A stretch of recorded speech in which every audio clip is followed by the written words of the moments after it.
nimuhorane umukama. Ivyo dusoma mu Njiri Nyeranda nk'uko yanditswe na Matayo.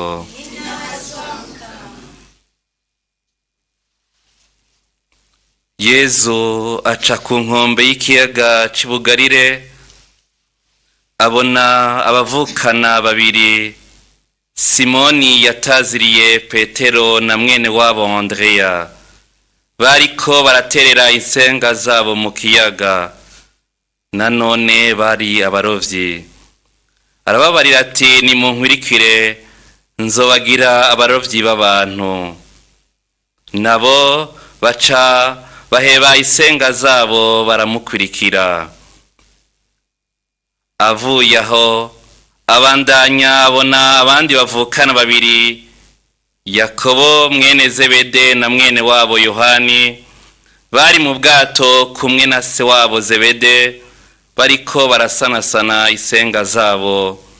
Araheza arabahamagara, nabo ubwo nyene baheba insenga zabo na se baramukurikira.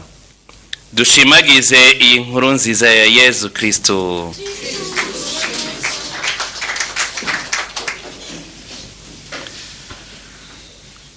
Abavukanye, Eklezia wacu yadutumye kuri Ntazimana duciye kuri uyu mutumwa Andreya yahevye ubuzima bwiwe ngo ashobore gukwiza hose inkuru nziza. Bavukanye, turiko turazirikana ibisomwa vy'uno munsi, aho mu gisomwa ca mbere twakuye mw'ibaruwa ry'Abaromani bagerageza kutwibutsa ko ukwemera ariyo nshimikiro y'ubuzima bwacu. Ukwemera ariko gudutuma duhaguruka ngo tuje gukwiza hose inkuru nziza.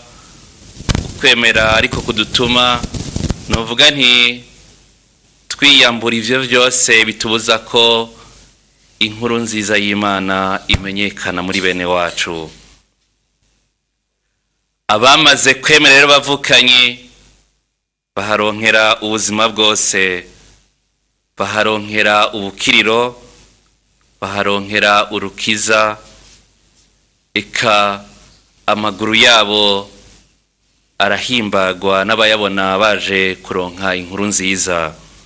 Bavukanye, duciye kuri Andreya dusabe ukwemera gukwiye ngo dushobore gukwiza hose inkuru nziza. Kugira ngo dukwize inkuru nziza muri bene wacu, biradusaba ko twivako. Simoni bataziriye Petero na mwene wabo Andreya bahevye umwuga wabo kubw'ijambo rya Yezu Kristo, bashira umwizero wabo wose muri we, baramukurikira badasubiye inyuma. N'aba bandi bavukana bo kwa Zebede, Yakobo na Yohani, bahevye umwuga wabo, baheba se kubw'ijambo ry'umukama, baramukurikira. Umukama yama twongorera iminsi yose mu buzima bwacu. Umukama yamaza iwacu akadodora, akatwibutsa ico turi mu maso yiwe, ico yaturemeye, ico ashaka ko tuba muri bene wacu. Nta n'umwe umukama yaremye atabutumwa muhaye. Twese umwe wese ku rugero rwiwe, kubw'ingabirano umukama yamuhaye, yaramushinze ubutumwa mu muryango w'Eklezia, yaramushinze ubutumwa mu gihugu, yaramushinze ubutumwa habaye n'ahakorera, ngo izina ry'Imana ribandanye ririnahazwa, abantu nabo babandanye baronka ubukiriro. Ubwo ingabirano umukama yateye muri jewe, ubwo ubutumwa umukama yampaye, ndabukora. Nimba ndabukora, ivyamwa biraboneka. canke ndabuvanga. Aho umukama yankuye niho nkibandanye ndambaraye, hama kubera ubwoba ugasanga nditabijwe ry'umukama, ariko ivyo byose nkabivanga. Tumaze iminsi tuzirikana aho bageregeranya kutwereka ko ubwami bwo ngaha ku isi bwose buzohera, aho batwereka ubwami bwa nyuma buzoba buvanze n'icuma eka n'ibumba, ubwami budashize hamwe. Ubwo ubutumwa umukama yampaye ndabukora neza.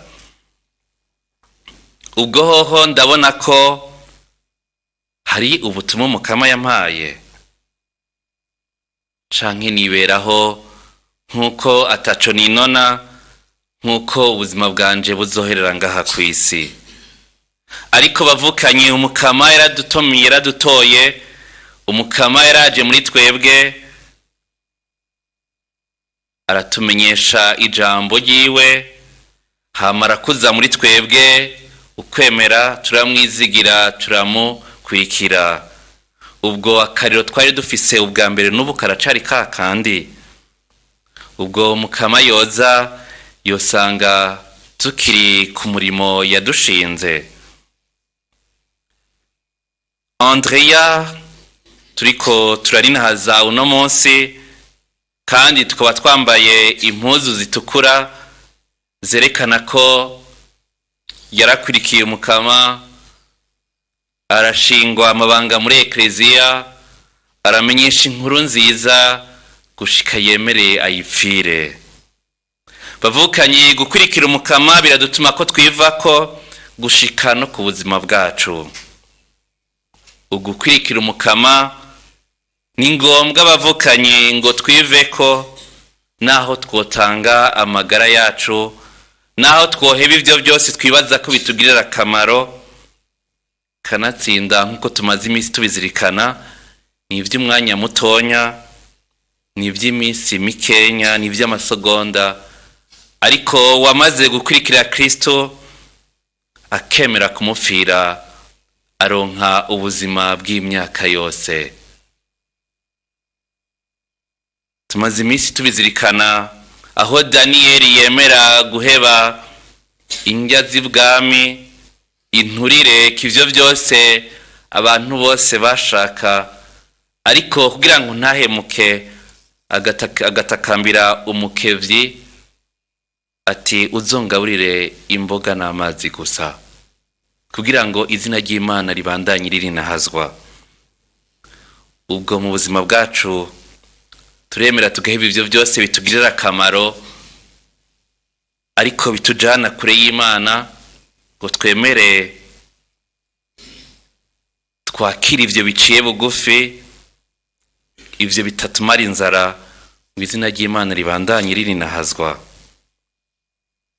Canke tumera nk'aba bandi yariko arigisha Yezu mu nkuru nziza Yohani ikigabane ca 6, aho babwira ati mutegerezwa kurya umubiri wanje mukanwa n'amaraso yanje kugira ngo mushobore gukira. Bakavuga ati iyo mvugo iratugumiye, ntawo yemera. Canke tumera nkamwe Pawulo yariko arigisha i Korenti, ariko arababwira ivy'izuka, akibabwira ivy'ubwenge bose bari bafise umutima wumviriza, ariko atangiye kubabwira ivy'izuka batangura kubwira ati kutangiye kutubwira ivyo tuzoba turakumviriza hanyuma. Bavukanye, kugira ngo imbuto yatewe muri twebwe igire akamaro kandi yama ivyamwa, dutegerezwa guheba vyose tukamukurikira. Dutegerezwa kwikorera umusaraba wacu wa misi yose tukamukurikira. Dutegerezwa guheba ivyo byose twibaza ko vyatuzanira akamaro canke vyatugirira akamaro, ngo dukurikire uwo asumba vyose kandi umwimitse mu buzima bwiwe ataco yigera abura na rimwe. Pawulo amaze kubitegera niwe yavuze ati ivyangirira akamaro, ivyo nari nishimiye vyose kuva aho menyeye Kristo sigaye ndabifata nk'umwavu. Ivyo mukama yaduhaye bavukanye ntibidufasha guhura n'Imana, ariko igihe cyose bizadufasha guhura n'Imana tuca tumera nka ya mpumyitime aho Mukama yamuhamagara ati ingo, agata igikwempu yari yambaye kuba cari kimuremereye, agasimba kabiri akaba yashikiriye Yezu. Natwe bavukanyi, kugira ngo duciye kuri Andrea Mweranda we yemeye agapfira Kristo ngo amenyeshe inkuru nziza, kugira ngo natwe mu buzima bwacu tumere nka Paulo avuga ati sije nkibaho ariko ni Kristo aba muri jewe, nuko dutegerezwa kwivako ivyo byose kibaza ko bitugirira akamaro, ivyo byose twishimira, ivyo byose twagize sekirite y'ubuzima bwacu tukabishira ku ruhande, ariko tukimika Kristo muzima mu buzima bwacu, akaba ari we mugenga wa vyose wa twese, kandi akaba ari we yaduhagarikira ijoro n'umutaga.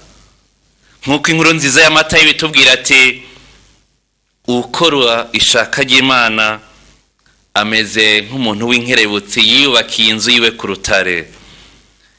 Ibisebuzi bikaza bigira yanzu, ariko ntaciba kuko yubatse kuri urutare. Ubwo rutare nta rundi ni Yezu Kristo bavukanye. Ubwo rutare dushobora kubakira ku buzima bwacu kugira ngo ivyo iwacu ntibihombe canke ntidusigare tumaramara, ni Yezu wenyene. Ibindi vyose kuvyubakirako biradutera akanyamuneza mu mwanya mutonyi igihe bigihagaze, ariko imvura canke ibisebuzi bije bihigira yanzu canke bihigira ivyo byose twubatseko tugasigara twifumbereje. Utaduheba ni Yezu bavukanye. Utadutererana ni Kristo mu buzima bwacu, utugenza bukebuke akandi atotumaramaza ni Yezu wenyene. Abandi bose naho baba abavyeyi bacu, naho boba inshuti zacu, amayentere yabo amaze kuza baradushibura. Amayentere yabo amaze kuza baradushira ku ruhande, ariko Kristo wenyene tumwubakiye ko mu buzima bwacu, tukemera tukamuhereza ubuzima bwacu bwose, tukamera nka Zake ati ngibi vyanje vyose Mukama. Ubuzima bwacu burahinduka, ukwemera kwacu kurakura muri twebwe. Imvura nahigwa, naho duca mu muriro, eka naho imisozi yose itugwako, ntabwo batuba dufise kuko iganza c'Imana kiba kiduhagarikiye. Twisabire rero bavukanye muri ntukanyiranda y'imisa kwimika Yezu mu buzima bwacu, gushingira vyose kuri Yezu Kristo, niho tutazokwigira tumaramara, kandi niho tutazogera tumaramara na rimwe, kuko uwubakiye kuri Yezu Kristo ivyiwe bigenda neza, kuko ikibanza c'Imana kiba kimuhagarikiye ijoro n'umutaga.